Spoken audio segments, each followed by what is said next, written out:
Welcome back to the show, everyone. Today, we're diving into a case so thrilling and mysterious, it feels just like something out of a detective movie. This is a case that tore two families apart, turning every member against each other in a cloud of suspicion, and the atmosphere at school back then, suffocating like a storm cloud hanging heavy over everything. It took the police 20 years to track down the killer, sifting through hundreds of suspects. And while they finally managed to lift the veil of mystery and catch the murderer, a string of unanswered questions still lingers, and it all began with a seemingly harmless high school yearbook. Back in the 90s, every graduation season, students would gather to buy yearbooks, a kind of keepsake. They'd jot down contact info, write little messages, hoping to remember each other in the years to come. No one could have imagined that one day, that tiny book would become a deadly tool in the hands of a killer like a map guiding him straight to his crimes. Now let's rewind to Buki. April 6, 2001, at 3:40 p.m. Liu Sijia was at a friend's house, playing video games when he got a call from his father. "Come home right now. Something's happened to your mom." At the time, he assumed it was just another heart episode. His mother, Shen Bei, had a history of heart problems, so he didn't panic. But the moment he reached their neighborhood and saw the police cars and the crowd gathered in front of his house, he knows something serious had happened. Around 3 p.m. that afternoon, Sijia's father came home to grab something and found his wife lying motionless on the bed. She had already stopped breathing.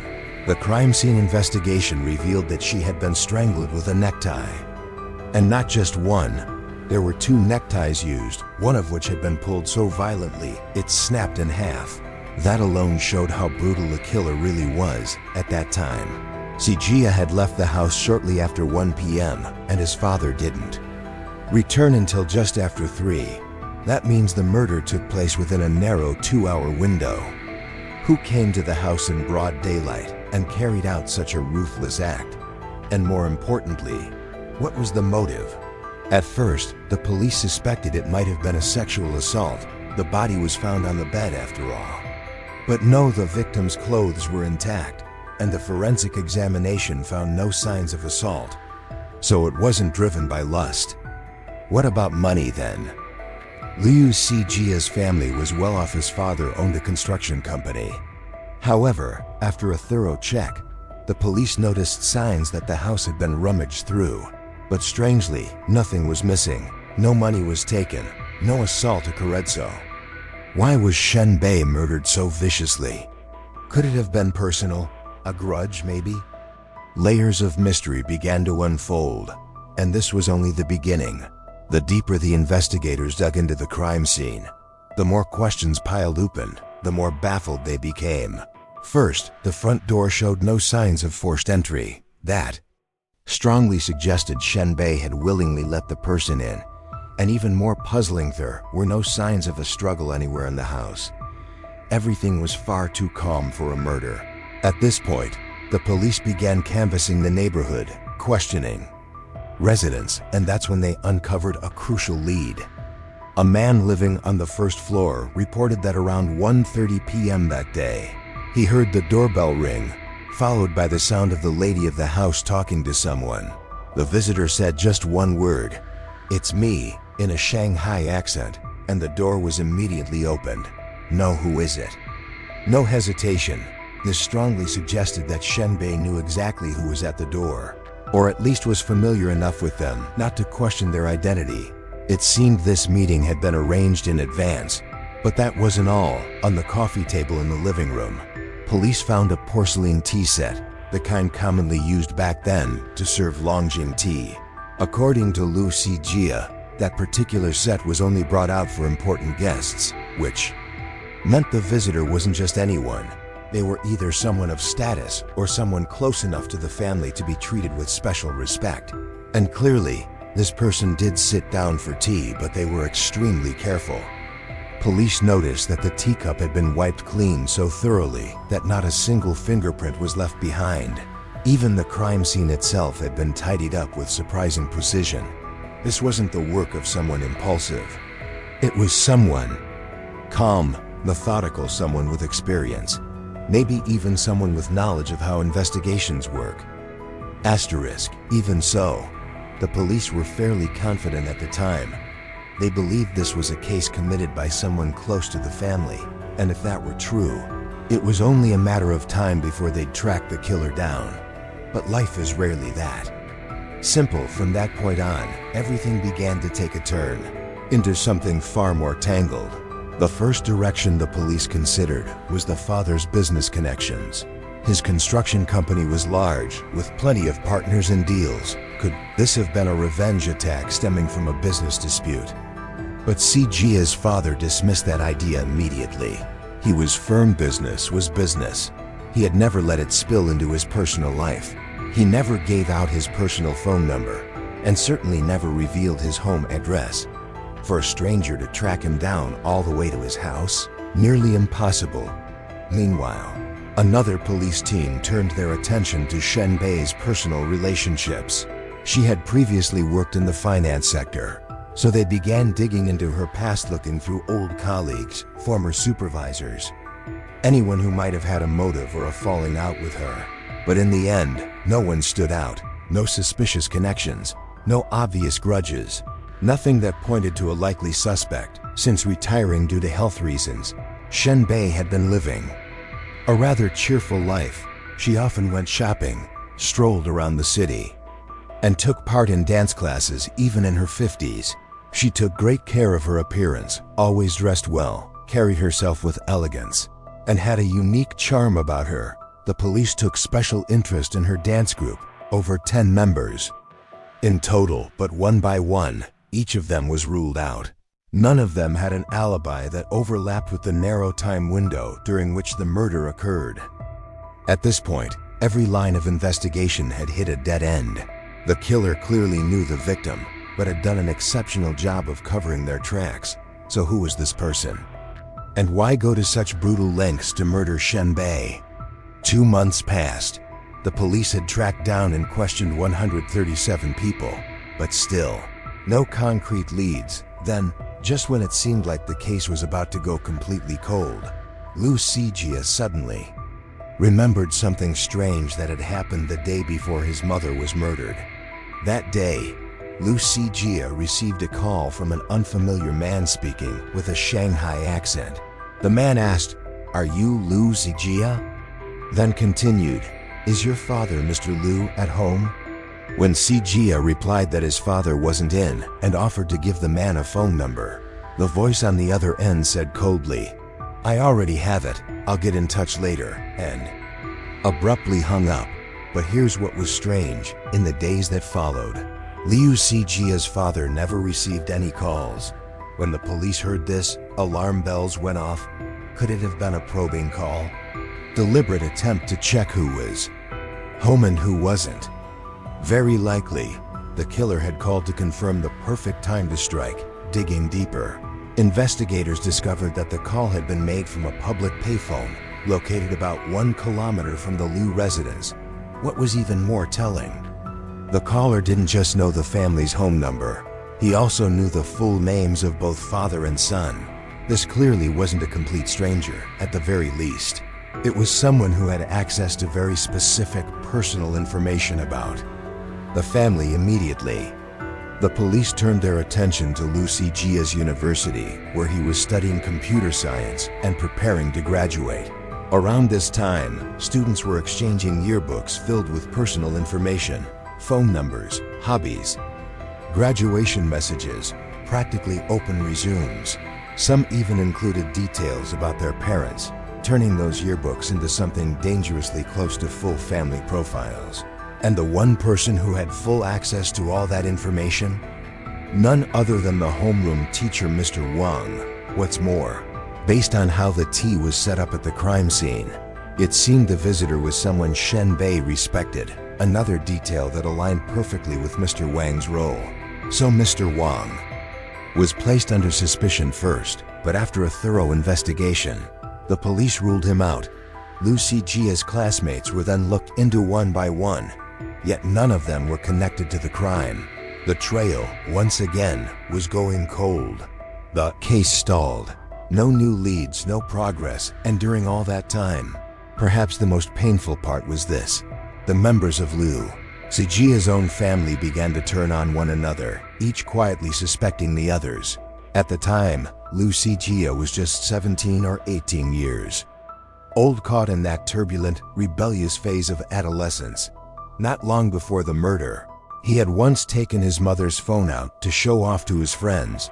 To his father, that behavior seemed odd. Worse still, Zijia often argued with his mother and regularly asked her for money to play games.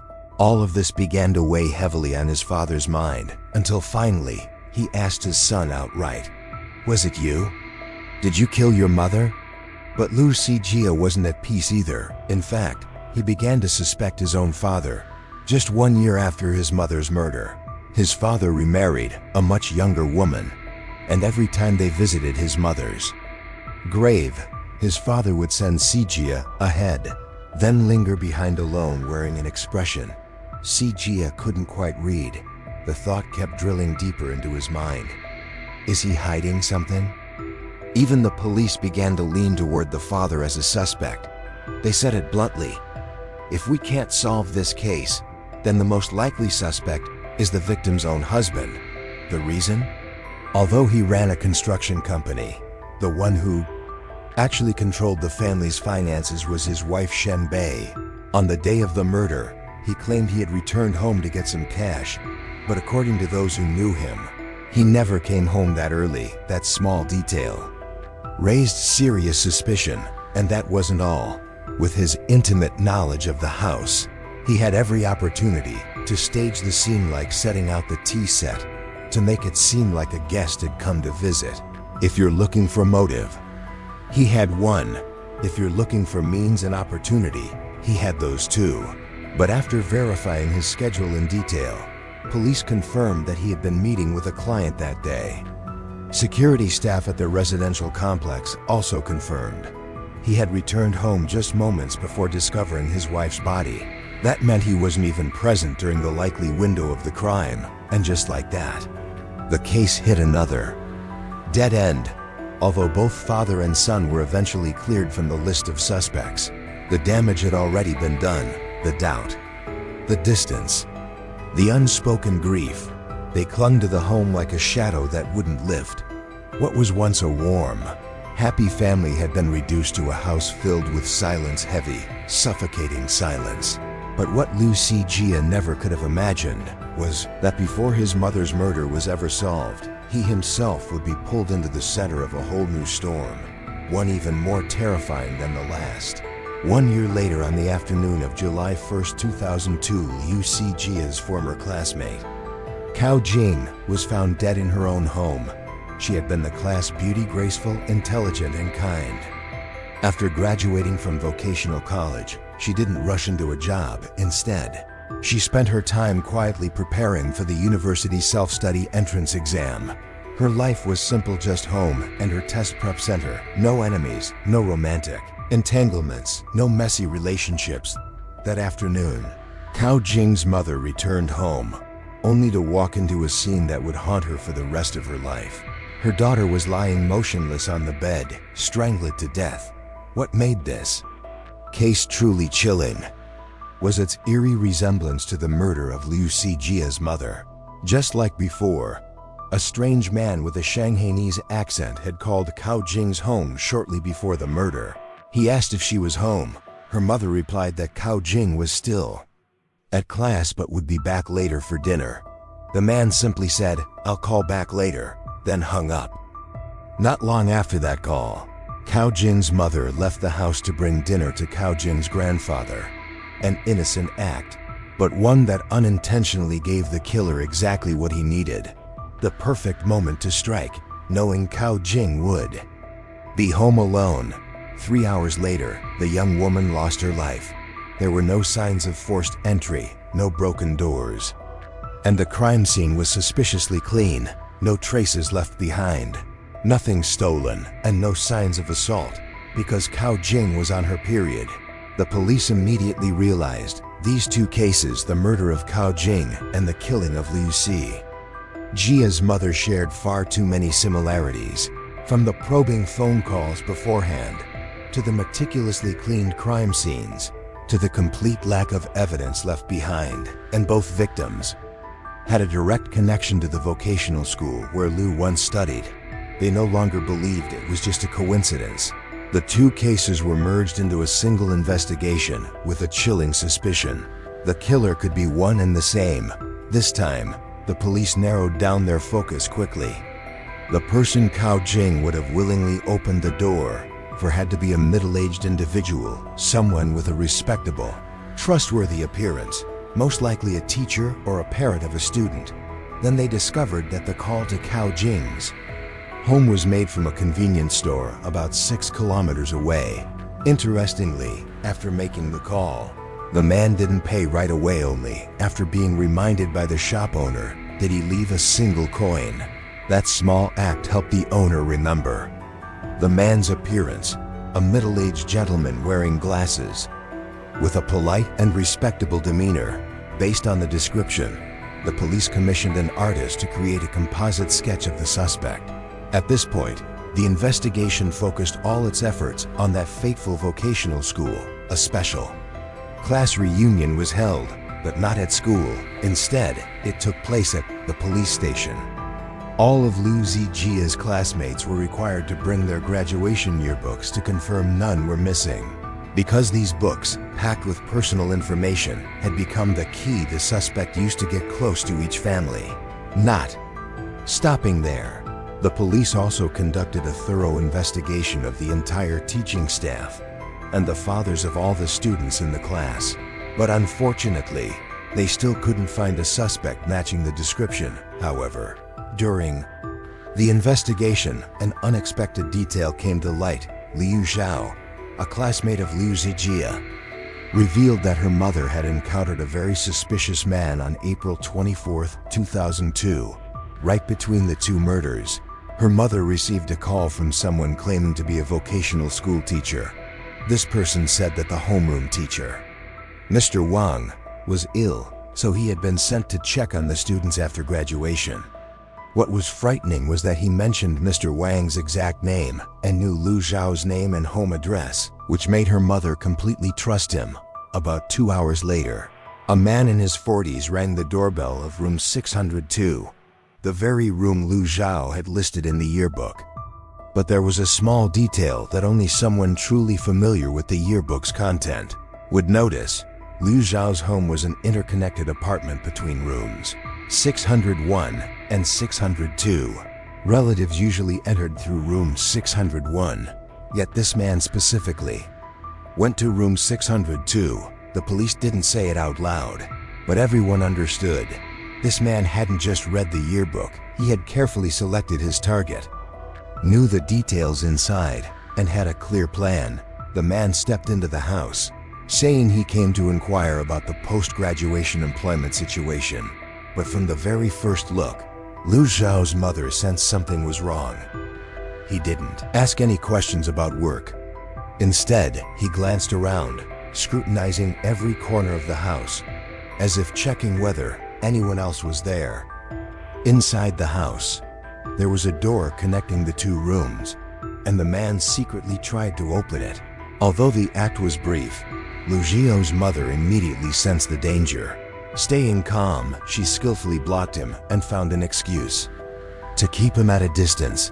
Seeing the situation was unfavorable, the man hurriedly said a few words and left quickly, as if afraid of being caught doing something. Only after he left did she start feeling chills down her spine. She immediately called Mr. Wang, the homeroom teacher, to double-check and confirm. The result was a shock.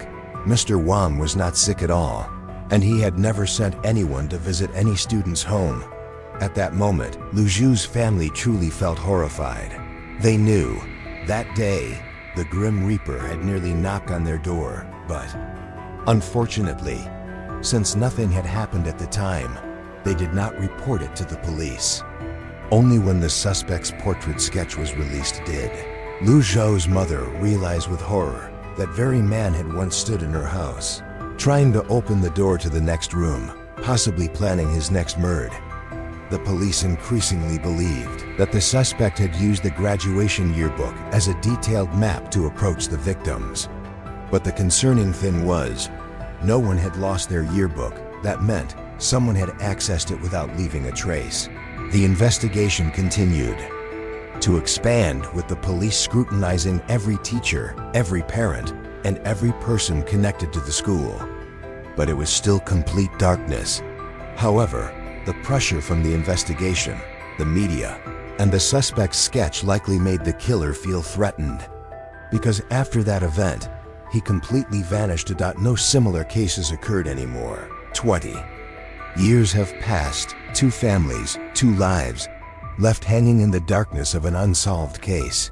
In 2015, Liu Xijia father passed away in regret, carrying unspoken pain. As for Liu Xijia, it wasn't until 2020 that he got married, but he still kept his mother's murder case a secret from his new wife. Cao Jing's family faced an even greater tragedy. Her mother collapsed, living in a state of depression for many years. Her father, unable to bear the loss, blamed his wife until his final words, and also passed away in 2015 with unresolved resentment. But then, at the end of 2020, a new ray of hope emerged. The police decided to use modern DNA, a technology to re-examine old evidence. On the rope that had once bound Liu Xia's mother, they discovered a strange DNA sample from an unidentified man. This was the first breakthrough in nearly 20 years. The police expanded their investigation, collecting DNA samples from 421 people, including all male teachers who had taught the class, husbands of female teachers, school staff, male parents, and brothers of students, leaving no one out. When they reached a man named Dao Lili, something strange happened. He was uncooperative, irritated, and agitated. The first thing he said was, "Why don't you go investigate that other man instead of coming to me?" It turned out that his biological father had divorced and emigrated to Singapore in 1996, completely absent from the country when the crime occurred. The person Dao Lili referred to was a name that had never appeared in the police records before. Yang Jianguok, an unofficial stepfather who had lived with Dao Lili and his mother for many years, but had never formally registered their marriage.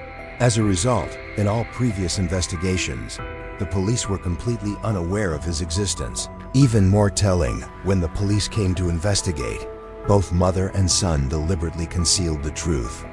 In the end, Yang Jianguok became the 422nd person to have his sample taken, and the results sent chills down everyone's spines. Yang Jianguok's DNA perfectly matched the sample found on the rope used to bind the victim. In the end, Yang Jianguok became the 422nd person to have his sample taken, and the results sent chills down everyone's spines. Yang Jianguok's DNA perfectly matched the sample found on the rope used to bind the victim. It didn't stop there. When compared to the suspect's sketch from years ago, the resemblance in appearance was strikingly uncanny. After 20 years of hiding in the shadows, the murderer was finally brought into the light. Yang Jianguok is a man with a troubled past. He served 3 prison sentences for theft and fraud. After his release, life didn't improve much. He primarily relied on social welfare to get by. Ironically, this man had a rather close connection with Dao Lili's mother. They were high school classmates. After Cao's mother divorced, they reconnected through old friends and gradually became closer. According to Dao Lili's mother, Yang Jianguok was someone who enjoyed living a lavish lifestyle but didn't have much money. He quickly bought himself a DVD player, which was quite expensive at the time, and frequently watched adult films. Since they weren't legally married, she had no right to interfere with or control his way of life. The situation became even more strained when she discovered him secretly bringing other women home. After many arguments, they eventually broke up. In 2001, Yang Jianguok's criminal behavior appears to have been driven by a combination of factors. The investigation revealed that Dao Lili's mother had undergone a major surgery earlier that year. which significantly reduced her sexual needs. It is suspected that Yang Jianguok, already unsatisfied, began to harbor deviant thoughts. Living in the same house, it was also understandable that he would come across his foster daughter's yearbook. A perplexing question then arises. If his intent was to target females, why was the first person he chose Liu Xijia, a male student? Police speculate that the name Liu Xijia might have sounded somewhat feminine, leading to his initial mistake. Regardless, on that day, when he arrived at the house, he only encountered Liu Xijia's mother, who later became the first victim. One significant point of contention was whether Dao Lili and her mother had any prior knowledge of Yang Jianguok's crimes. It was clear they concealed his existence for the sake of their reputation. But did they have any suspicions? After a thorough investigation, the police ruled out any suspicion towards the mother and daughter. This was because Dao Lili and Liu Zhao were close friends, frequently visiting each other's homes, and always used the entrance at apartment 601 something. Yang Jianguok was completely unaware of. Cao's mother also made a very thought-provoking statement. If I had known he was a devil, how could I have lived with him for so many years? Despite Yang Jianguok spending most of his time with Cao and her mother, he also rented a separate apartment. Surveillance cameras showed his last appearance at this apartment was on March 13, 2001. After that, he was not seen leaving again. On March 15th, when the police launched their arrest operation, they made a shocking discovery. He had already taken his own life. The autopsy revealed he suffered from stomach cancer, and the prolonged pain likely led him to choose death as an escape. A deep cut on his wrist served as evidence of someone definitively willing to harm himself. Although the killer has been identified, with his death, many questions remain unanswered. For example, when Dao Lili and her mother saw the composite sketch of the suspect, it clearly resembled Yang Jianguok. Did they recognize him? Or did they choose to ignore it? When he called Liu Xijia, he already knew the person was male, so why did he still go through with the crime? Why did he commit suicide just before being arrested? Did someone tip him off? Was his death a way to escape punishment? Or was it a combination of illness and overwhelming guilt? And finally, if he didn't rob or rape, what was his real motive? All of these remain unanswered questions, although the case has been partially closed, bringing some comfort to the victim's family. The hidden corners still leave a lingering sense of unease. Afterward, teacher Mr. Wang became extremely cautious about protecting student information, fearing that his own carelessness may have inadvertently created an opportunity for the crime to occur. Today's case ends here. Thank you for following along, and see you again in the next story.